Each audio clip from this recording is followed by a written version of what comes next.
Voici l'écran d'accueil. Vous voyez que sur cet écran, il y a 4 tuiles. Une tuile chaudière, une tuile cascade, l'histoire de la chaudière et l'historique des défauts. Sur la tuile de la chaudière, on va avoir la valeur actuelle de température de départ de la chaudière, la température de consigne, celle de retour et celle des fumées. Sous la cascade, la température de départ affichée correspond à la sonde de départ cascade. Vous aurez la consigne et vous verrez aussi quelle est la chaudière prioritaire et combien d'heures il reste avant de changer de chaudière prioritaire au démarrage.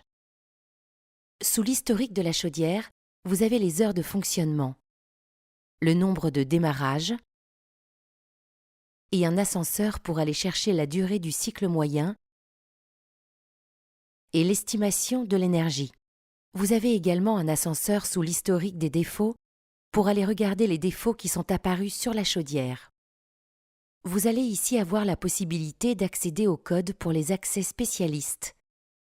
Le burger vous permet d'aller chercher le menu. En bas de l'écran des indicateurs, la température extérieure, la vitesse de rotation du ventilateur, la modulation du brûleur et l'indicateur de la flamme. Est-ce que la chaudière est allumée et en fonctionnement ou pas? Puis on bascule sur l'écran suivant, qui correspond au circuit consommateur. On y retrouve une tuile pour chaque circuit qui est consacré à la chaudière. Cela peut être des circuits chauffage, des circuits eau chaude sanitaire ou bien des circuits en 0-10 volts. Ce que l'on retrouve dans ces tuiles, ce sont les valeurs de température, les valeurs de consigne et un indicateur spécifiant le mode. Est-ce qu'il s'agit d'un mode automatique, d'un mode confort, réduit ou hors gel?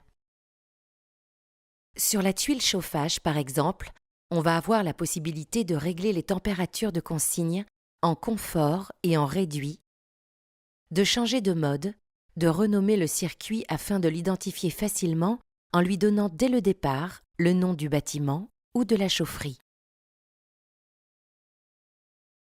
On a aussi la possibilité d'accéder directement à la courbe de chauffe ou à la programmation horaire. Ce bouton de programmation horaire est disponible en mode automatique. Il ne sera plus accessible si l'on est en mode réduit par exemple.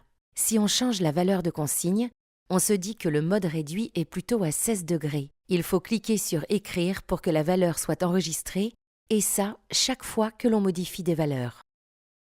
On revient sur le mode automatique. On va sur la courbe de chauffe. Ce qui est intéressant, c'est que vous pouvez visualiser la courbe de chauffe et faire varier les paramètres en sélectionnant un des boutons proposés. Soit l'inclinaison de la courbe, la translation et les températures maxi et mini si on veut les régler. N'oubliez pas, à chaque fois, il faut écrire. On va maintenant voir la programmation horaire. Sortie d'usine, elle va être de 6h-22h, mais on peut modifier jour par jour en ajoutant jusqu'à 3 plages horaires. On va réduire la plage. On va écrire. Donc on a un premier créneau. On va en ajouter un deuxième, par exemple à 18h jusqu'à 21h. On va écrire. On va voir notre deuxième plage affichée. On peut copier ce mode sur les jours que l'on veut. On va écrire et va les retrouver sur les jours sélectionnés. On peut vérifier si tous les paramètres ont été correctement saisis et sont cohérents.